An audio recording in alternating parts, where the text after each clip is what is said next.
Welcome to my channel, my name is Nick, and if you like scary stuff, well then, whatever you're watching, I'm making videos about. Spiral, from the Book of Saw, is about a detective played by Chris Rock who becomes ensnared in a serial killer's twisted web. Yeah, it's the new Saw movie, and I thought it was terrible, but that's just my opinion. I'll say if you happen to like it, that's great. If you're looking for a video that's a total love fest, this isn't that, but you should probably watch anyway and subscribe. And I've decided this isn't going to be a traditional review because I'd rather air my grievances through a top 10 list of reasons why I think Spiral doesn't work, and I'm about to break it down Jenny Nicholson style. Here's your warning, there will be spoilers. Spiral bad number 1. It's a Saw movie. Yeah, right off the bat it's immediately disqualified. That's the entire video. No, I'm not trying to be a hater here, this is my point.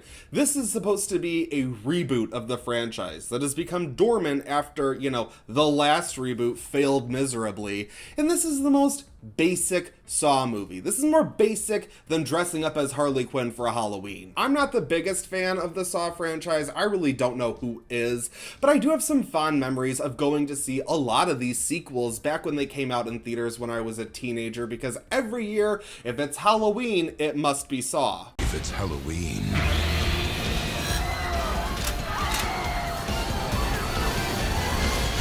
must be Saw. Spiral feels like someone binge watched the entire franchise and was like, what if we took all of the worst elements of these movies and just really focused on that? Let's just make like the worst Saw movie ever. Okay, it's better than 7, but like barely. What perplexes me the most about this movie is the fact that it has a pretty solid budget. According to IMDb, it's $40 million. According to Box Office Mojo, it's $20 million. Either way, this movie was made for a lot more money than most of the other Saw movies combined. Yet it's still going for that gritty, grainy aesthetic of those earlier Saw movies, but it's like, we've progressed, we've moved on, you have money, why are you trying to look cheaper than you are? It's like someone on Instagram advertising they spent $1,000 on a shirt that's supposed to look vintage when you could just like get a vintage shirt. And it doesn't feel like it elevates any of this material that we've seen a million times before, which leads into my next point. Spiral bad number 2. It's a police procedural. Obviously that doesn't make any movie or TV show inherently bad. I like a good cop thriller, I like a good mystery. I don't like CSI Miami, and this show feels like a basic television show, especially after this year where the line between theatrical and streaming releases has become very blurred. To go to a theater to see this was very jarring. Spiral is every police procedural you've ever seen before. Our main character, played by Chris Rock, is a loudmouth asshole detective who doesn't want to work with his rookie partner. He's got a troubled past. His dad was also a detective, so he's living in his shadow. You know the joke that in every cop movie, no cop gets anything done until their badge gets taken away? That was the one trope that they didn't use, yet everything else they were like, yep, throw it in the blender. What makes any good investigation movie or show work is the mystery at the center of the crimes that are being committed within the story. And the mystery here is non-existent. In fact, we'll get into it. We'll talk about the killer. I guess I'll save it for that. But there is no pull. The story doesn't like pull you in. It's not engaging at all. You know how whenever there's a good mystery, you want to play along. You want to go along for the ride and you want to figure things out. The clues in this movie aren't just like easily available, they are thrown in your face. If you don't know where this movie is going a good 20 minutes in, I'm sorry, I don't want to be offensive, but you're probably an idiot. The one idea this movie had that I found interesting was a jigsaw copycat killer targeting a police department to expose their corruption. That's interesting, right? Except that was already done in like Saw 2, you know? I thought this movie would explore deeper layers of that conversation, and I was very interested in that. But it seems like writing was very hard work for the filmmakers involved because the story is, again, every cop movie ever. They don't want to focus on the traps and the violence and the gore, yet when it comes to the cop story, they don't want to have a compelling mystery either. I mean, right off the bat, I immediately was like, oh, this just isn't entertaining. And as things played out, I was just actively disappointed in the movie. Like, I honestly felt like 15 minutes in, like, I should just get up and leave. And then I was like, no, I gotta make a video about this. I was hoping for a little more energy, a little more pizzazz, a little more oomph, like a little something to keep me invested and watching, and there was absolutely nothing, which leads to my next problem. Spiral bad number 3. Chris Rock. Listen, I am not one to try and tell anyone to stay in their lane or anything like that. I love to see people branch out and do different things. Like, anytime we see a musician all of a sudden try to become an actor, I'm like, good for you, give it a shot, let's see how you are. I was really interested in seeing Chris Rock take on this horror concept, and I was so excited to see him, honestly, just like in a movie in general. I personally find Chris Rock entertaining. I was like, I can watch you look at crime scenes for 2 hours, easy peasy. And I think the biggest hook for a lot of us was the fact that he came up with this concept and went to the studio and was like, let's get Saw back out there, let's reboot this. And I felt like so much of that energy had to be in him, and I was expecting to see that on the screen. And I don't mean to be a dick, but wow, was he miscast in this film. Right off the bat, we have this like comedic monologue for him that just didn't really feel like it was for the character. It felt like it was for Chris Rock. And then as soon as we get into the police station, I just honestly felt like he was completely out of place. Again, I went in ready to watch Chris Rock do whatever, and I immediately was put off by his performance. And I hate to say that because, again, I don't want to trash him just for doing something different. I simply did not think he was good in the role. I mean, he settled into it a little bit more, or maybe I just got used to it as the film played out, but I think this could have been way better with almost anyone else playing that character. But to be perfectly honest, I can't fully judge him because the character he's playing is just an asshole. Like I said, he's just this loud asshole who is just starting shit everywhere he goes. Like I said, he should have had his badge taken away. He should have had his badge taken away at the very beginning of the film. After our first kill, we see him pulling off like a robbery against drug dealers, and then he's like, you know, caught, and people are just like, hey, stop doing that. That's bad. Like, he should be fired. And obviously the whole movie is commenting on corruption within police departments, but still, it really sucked to start out on that note, and then we really don't get anything to endear us to this character. He is just pain and misery. He's just bitching at everyone all the time. He's like, everyone else, you're all gonna get divorced because I got divorced. And it's like, you just suck. And don't get me wrong, I'm not trying to say that I don't like complicated characters. I love a complicated character. But you have to have something. And this was just like annoying all the way through. His entire character growth comes at the end of the movie. And frankly, we don't see what happens after the credits roll. We don't really know if he learned his lesson or not, which ultimately left me feeling incredibly empty, especially when we were supposed to be along for the ride with this character from beginning to end. It's all about him. It's all about the lesson he learns, and we don't even really know what happens with him. And that's not to say that you couldn't end a movie the way that they ended this movie. But the thing is, you're supposed to set up enough along the way, enough character development so that we know how that character is going to be affected by this ending. Honestly, I don't really know that he like turns into a better person after this. He could become the next Jigsaw for all I know. Spiral bad number 4. Bad humor. I will say right off the bat that I often comment on how picky I am with comedy and horror. I don't think that they blend as much as other people do, but you know what? We all have our own preferences, and I perfectly understand people liking that sort of roller coaster experience of going to a horror film and having those scares matched with those laughs. You have your highs, and then you come down with the laughs, and that's fun. I understand that. It has to be done right in order to work for me. And what we have here, the humor in this movie is, I would call it cop banter, but it's mostly Chris Rock talking at people. And the jokes, I am sorry, but it is 2021. I get it, this was filmed like 2 years ago. But even then, still making jokes about Twilight? Shit's weak. Speaking of weak, spiral bad number 5. The weak traps. First off, the traps are few and far between, and I'll be honest, even though I am an amateur writer and would love to write for any big horror franchise, I've always known I could never do a Saw movie. I don't have it in me to create these traps. I give a lot of credit to those who can. But these traps just reminded me how convoluted these movies are. Like that first one in the train station.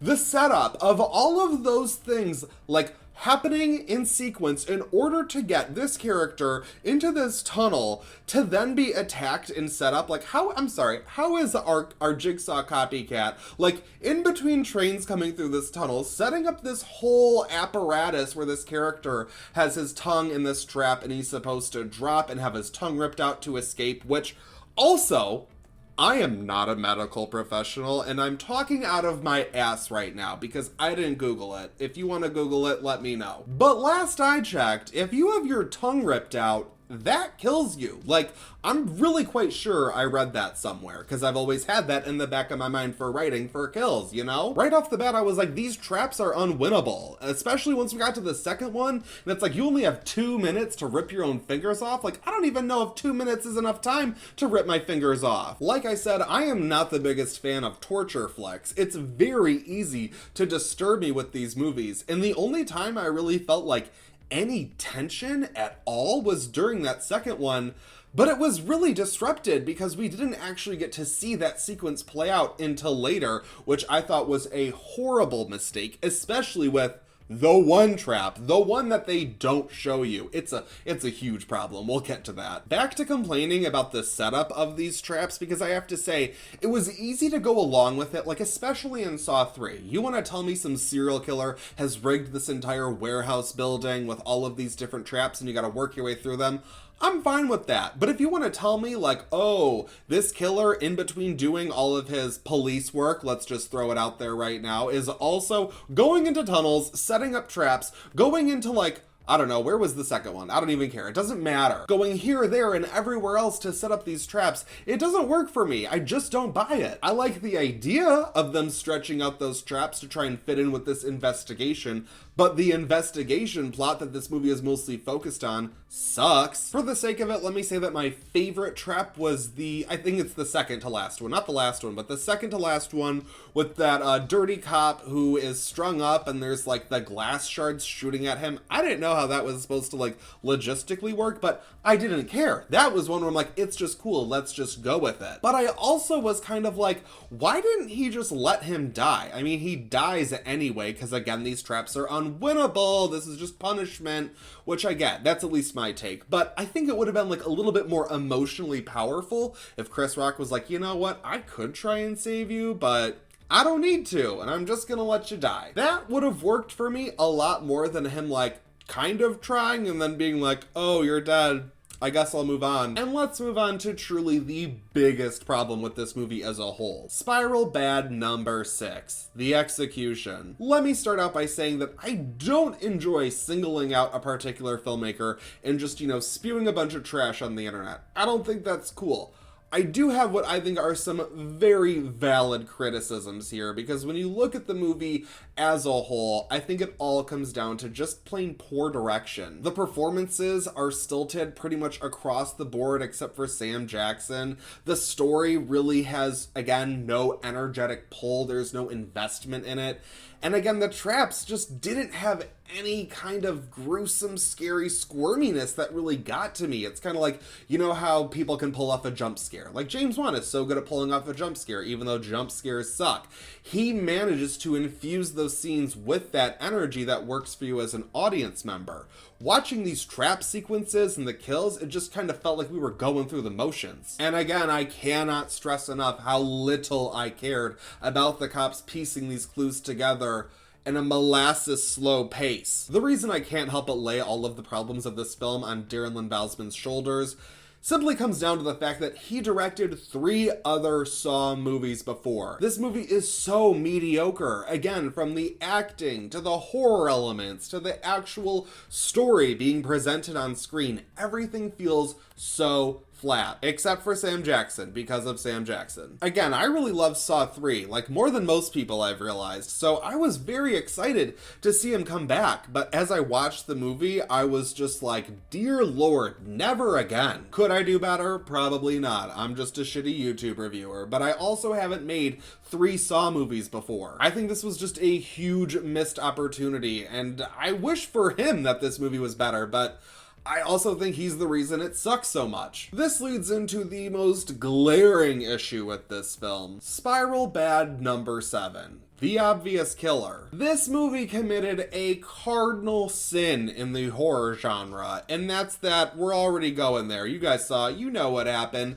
Max Minghella is the villain. He is the rookie partner and also Jigsaw copycat killer.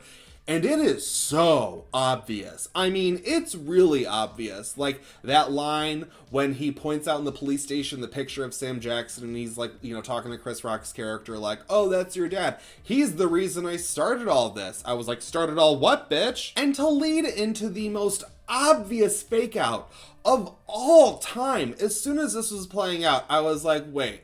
They've got to have something up their sleeve because this is so obvious. You can't have a character presumably killed in a jigsaw trap conveniently to disappear from the plot while also having access to the police station. You can't not show that kill and then expect me to believe that it is anyone else in the movie. Also, that trap as a whole, it's like he gets skinned alive. Like, what trap actually would skin you alive? How do you even get out of that? I mean, again, I'm saying these are all unwinnable, but like, even in the flashback, you see a person removing the flesh from this body, and it's like, that's not how Jigsaw operates, even a copycat. They're never in the room. And when he's revealed officially to be the killer at the end of the film, that's when I was really just ready to walk out. Because while the character had a decent motivation, like that totally fit and I got that, but to make it so obvious that he's the killer, it just really felt like my intelligence as an audience member was being undermined. And that like almost offended me. I like plenty of mediocre movies, don't get me wrong. If you are subscribed, you know that already. But this didn't even manage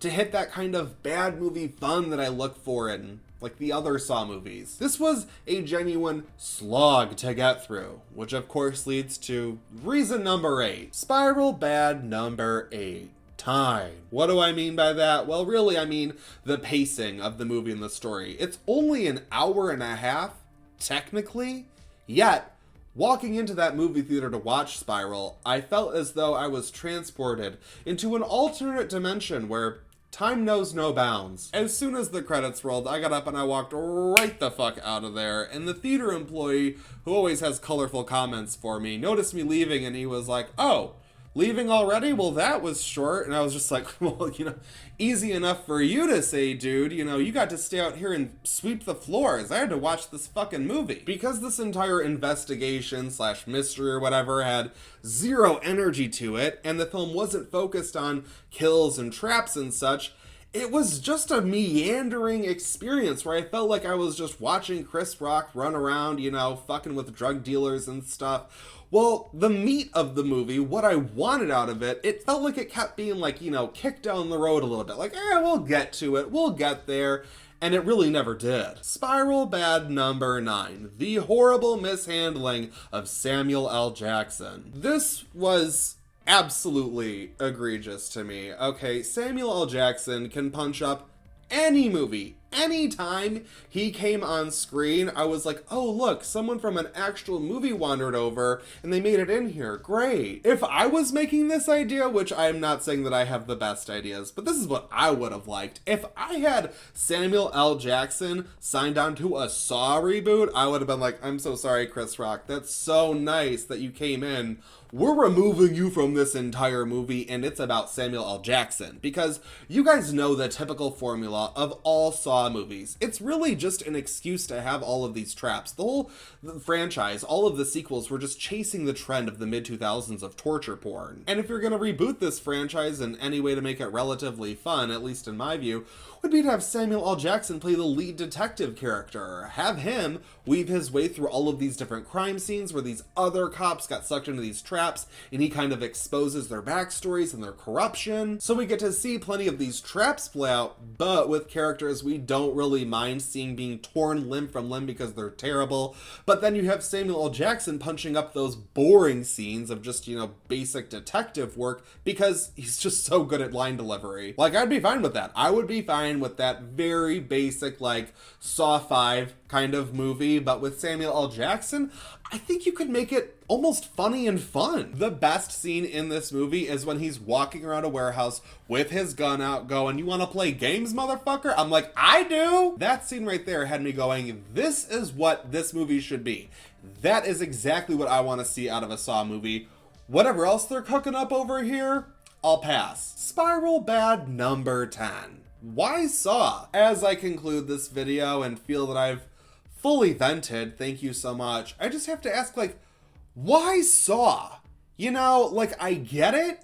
These movies have always had detective characters and those investigation storylines, and they've commented on corrupt cops, but if you wanted to make a movie that was commenting on that, but you don't want to focus on the traps, and you don't want to write a compelling detective story, why not just do something else? You know what I mean? Like, why not just do something completely separate, its own thing, that actually comments on what this film thinks it's trying to talk about? I mean, throughout the movie, I felt like it was trying to be more Seven than Saw, which I've heard other people say, and it's kind of just, like, embarrassing, to be perfectly honest, because, like, this is nowhere near Saw, let alone Seven, and where they could have easily done some things just to make this a better Saw movie, they didn't. It's as if they were like, look, we're rebooting your favorite franchise, except it's totally different, and it's nothing that you like. Obviously, I know the answer is IPs. You know, every studio is trying to milk as much as they can out of every IP, and let's face it,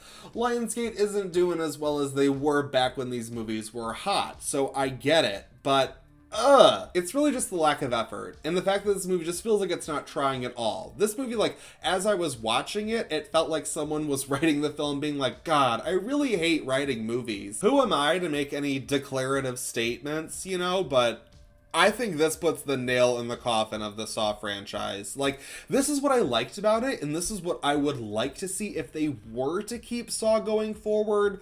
Obviously, the story has become so convoluted at this point. You have to just throw it out. What I do like is the idea that anyone out there could learn about the Jigsaw Killer, could look up information online, see some crime scene photos, get some information, whatever, and decide to become their own, what do they call it, like Jigsaw's disciples or whatever? Like, I think there is a fun idea there that, say, if they wanted to, you know, go back to tradition, like every Halloween, we could get a new Saw movie that's about a different group of characters, a different copycat killer, and all different kinds of different traps. Different.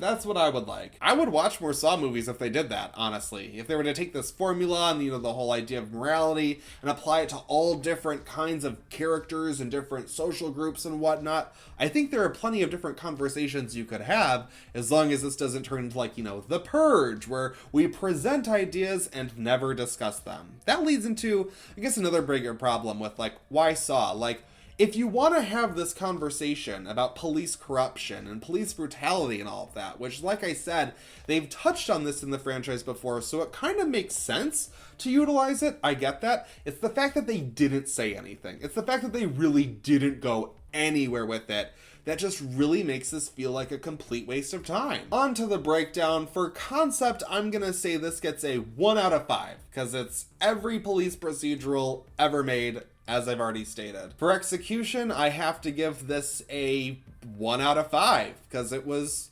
absolutely terrible. For entertainment value, I'm gonna give it a 1 out of 5, because I wanted to leave the theater 10 minutes in. Not a good sign usually. For my official grade, I'm gonna give Spiral a 1.5 out of 5. I wouldn't say it's the worst thing ever. It's watchable. I understand if you like it. It just really didn't work for me. Quite frankly, it was a bit of a grading experience, but I survived. I made it through the test. I learned my lesson. No more Saw movies. If you're not already subscribed, well, you should, because you love to hear opinionated rants on YouTube. It's what you're here for. It's what we all live for. Just make that red button gray and stick around for other future videos. Maybe hit those notifications so that you know, actually see me in your feed. You can follow me on Instagram and Letterboxd for more movie recommendations and to see more of what I'm watching. That's it for this video. Thank God, but I won't stop you from watching another.